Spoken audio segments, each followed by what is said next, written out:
పెరుగుతూ వస్తోంది.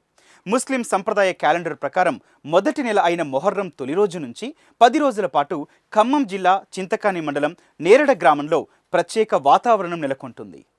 ఇస్లాం మత వ్యవస్థాపకుడైన మహమ్మద్ ప్రవక్త మనవలు ఇమాం హసన్ హుసైన్లు. వారు సామాన్య శకం 632 ప్రాంతంలో ప్రవక్త మరణం తరువాత యుద్ధభూమిలో ప్రాణత్యాగాలు చేశారు. రాజ్యకాంక్షతో రగిలిపోయిన యుద్ధోన్మాదుల హింసకు కర్బలా నేల మీద అమరులయ్యారు.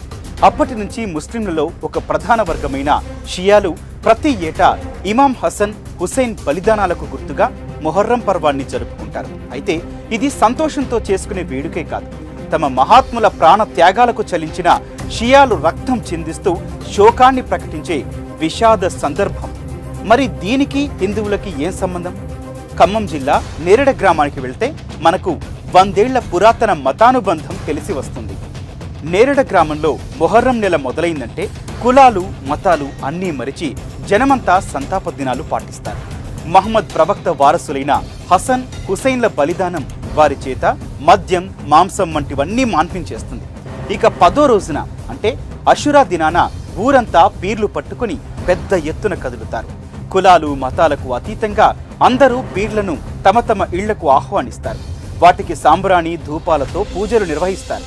ఆనాటి యుద్ధ వీరులకి సంకేతంగా 2 ప్రధాన పీర్లు ఉంటాయి. అలాగే ఊర్లోని ఒక్కో కులం వారికి ఒక్కొక్క ప్రత్యేక పీరు కూడా ఉండటం ఇక్కడ మరింత విశేషం. తెలంగాణలో పీర్ల పండుగగా ప్రచారం పొందిన మొహర్రం నిజానికి పీర్ అనే సూఫీ పదంలోంచి పుట్టింది. పీర్ అంటే మహాత్ముడు, ధర్మ నిర్దేశకుడు అని అర్థం.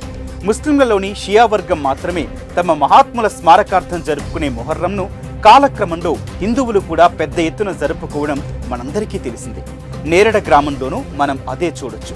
మత పట్టింపులు లేకుండా, కుల భేదాలు లేకుండా అందరూ పీర్లు మోస్తూ తమ భక్తిని చాటుకుంటారు. అగ్నిగుండాలు తొక్కటం, ఆడిపాడటం ఇక్కడి చారిత్రక మత సామరస్యానికి అద్దం పడుతోంది. ఆధునిక కాలంలో ఎక్కడెక్కడో స్థిరపడ్డవారు కూడా పీర్ల పండుగ వేళ తిరిగి తమ స్వగ్రామమైన నేరడ చేరుకోవటం బోలెడు సందడికి కారణమవుతూ ఉంటుంది. ఇక్కడికి తెలంగాణలోని ఇతర జిల్లాలు, గ్రామాల నుంచి కూడా ముస్లింలు, హిందువులు మొహర్రం వేళ తరలి వస్తుంటారు. పూజలు చేసి మొక్కులు చెల్లించుకొని తమ కోరికలు నెరవేరుతాయని నమ్ముతుంటారు.